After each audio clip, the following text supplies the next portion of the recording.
In this video, we're going to walk through the first Ferris wheel problem. These are the two questions that dealt with the Singapore Flyer Ferris wheel on our extra Ferris wheel practice.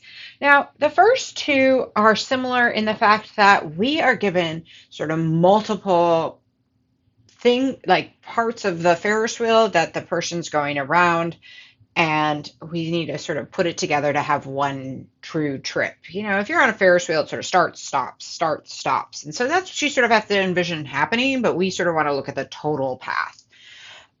All right, the first thing I like to do is draw my Ferris wheel. So I'm going to get a circle here.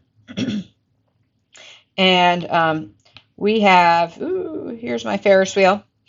And just a few things to note about this Ferris wheel. We're told that it has a diameter of 492 feet. So that means, you know, from the top of my Ferris wheel to the very bottom of my Ferris wheel, that's 492 feet. You know, so helpful information to maybe have before we get too far is, you know, the radius of my Ferris wheel would be whatever 492 divided by 2 is. And you'll notice over here to my right, I conveniently have my Desmos calculator open. That way you can also sort of see how I use it as I work through the problem. If you haven't downloaded the Desmos calculator up to this point, I strongly recommend it. It definitely makes a lot of these problems just sort of generally easier to do. And it tends to be a little more user-friendly than our TI-84s and those sorts of things. All right, so we have our radius of 246 feet. I'm going to just throw a feet on there. We're also told that the bottom of the Ferris wheel sits 50 feet off the ground. So there's sort of this extra little stand on our Ferris wheel. And that has, you know, an extra 50 feet. So just marking things up. Now, we're told we have sort of two paths here. One, that we go 525 feet along the arc. And then two, we have 0.29 revolutions. So we have an arc length, and we sort of have a percentage of our sort of circular path. And we want the total path to then determine the height from the ground of the person. So when dealing with a situation like this, the sort of first thing is, you know, I have arc length and I have percentage of my circle. I would like these to be the same unit of measure, because if they're in the same unit of measure, then I can combine them and think of it as just sort of one giant angle that's been swept out versus two sort of separate ones. And I actually want to do this conversion before I sketch in where I am, because to be honest, when it comes to arc length, I can guesstimate, but I'm not going to get as good of guess of where we ended up as when I turn it into like a degree or a radian. Now, one thing to keep in mind with Ferris wheel problems, you can solve them in degrees and you can also solve them in radians. I'm going to walk through this problem in radians because I have a feeling that's the unit of measure we're less comfortable with. And so that way we can sort of get a better sense of working with it. All right, so step one, I want to turn my arc length into a radian angle measure. So how many, you know, radians would be in an angle that cuts off an arc of this size? So to do this, we're going to go, oops, zoomed in too much. We're going to go back to our arc length formula of, you know, S equals radians times radius length. Because if I want that radian measure, I can take the arc length and divide by the radius. This is a super handy formula to know. If you do not have this written down somewhere in your notes, you want to make sure you have it written down. We're going to be using this a lot over the coming weeks. All right, so in this particular case, we have an arc length of 525, and we have a radius, we found that out up here, of 246.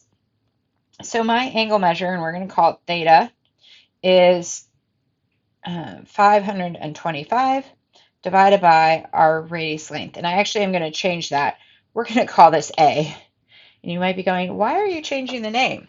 Because I'm going to go over here to my Desmos calculator. And you might be wondering, you know, I've been talking so much about exact values and be careful when you round. You know, how do I keep my answers exact? Well, when I go over here to my lovely little calculator, I'm going to say A equals, just like I have in my work, and I'm going to go 525 divided by 246. And whenever I need this value, I'm going to type in the letter A, because A now is this angle measure. And so we have that A is about 2.13 radians. Now, I am sort of comfortable graphing that. Like that's a knowable value. So, in my circle here, our Ferris wheel starts here. And now here's a little secret. It really doesn't matter which direction you go along the Ferris wheel. Whether I go, this direction to,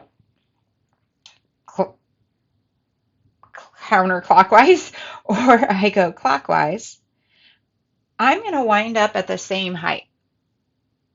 So, it's sort of what are you comfortable with? I'm going to imagine we're going to go sort of clockwise.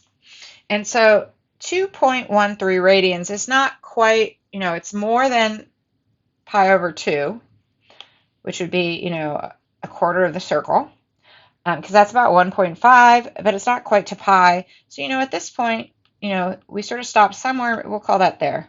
Call it right around there. So I'm going to mark that off. This is my 525 feet along the arc. But we also went 0.29 revolutions. So 0.29 revolutions is a little more than a quarter of a circle.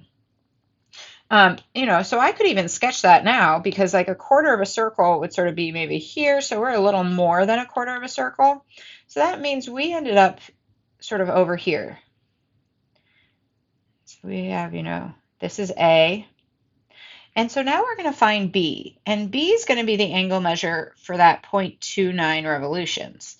And oops, I want to B equals. And keep in mind that 0.29 revolutions is what percentage of the circle we traveled. So I can just do 0.29. And I want how many radians are in that path. And there are 2 pi in the total circle. So I need 29% of 2 pi.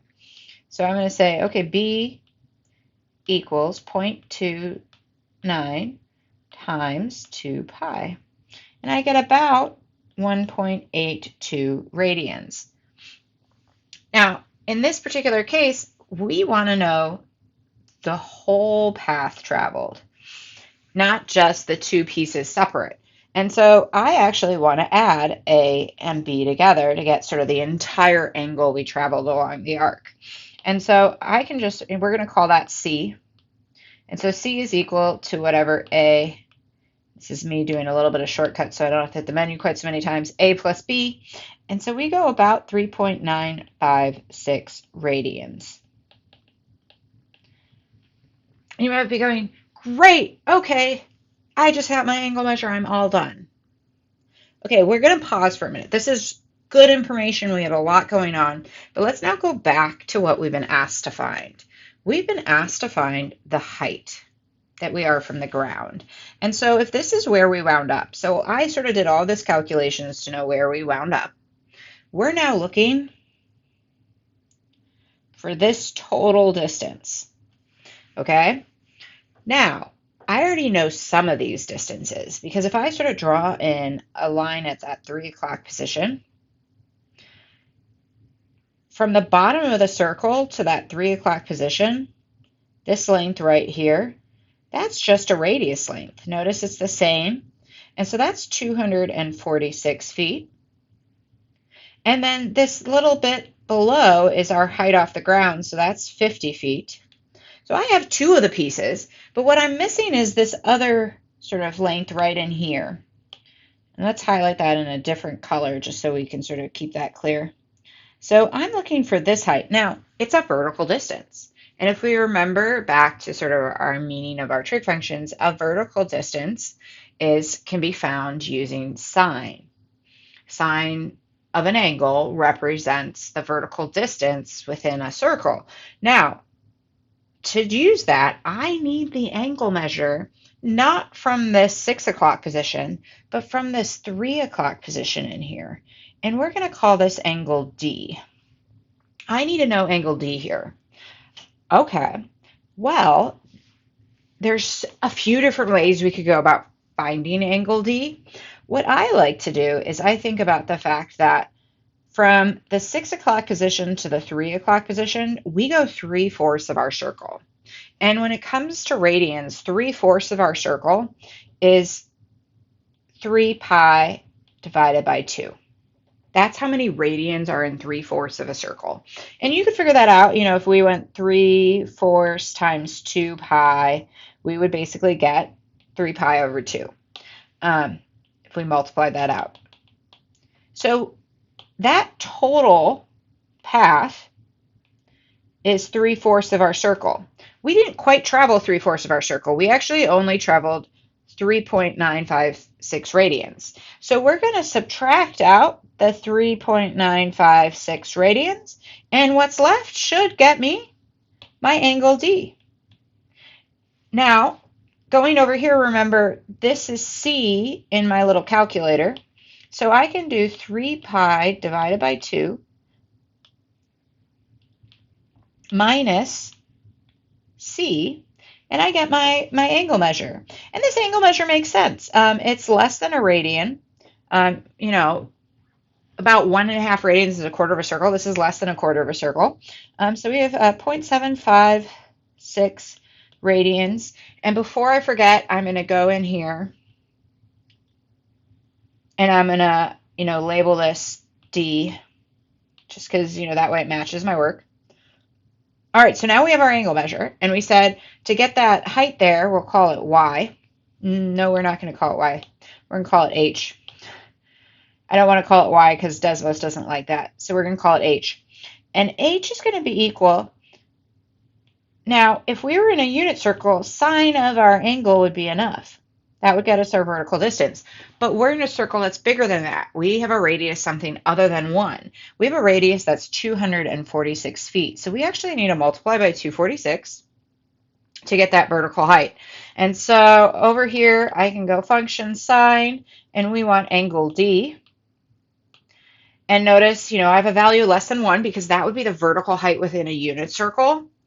But if I then times that, and we'll go back to the beginning, by 246, I get my vertical H value right there. So that's 168.78 feet. But that is not my entire height. That's just the little H piece we have here.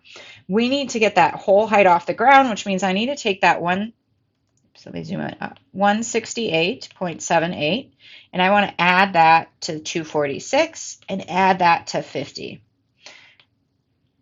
And just because, I want to be consistent and I don't want to round, I'm going to have H here plus 246 plus 50. And that gets us 464 feet, 0.78. And that would be the height off the ground for this particular Ferris wheel ride. Check out the next video for the second part to number 1.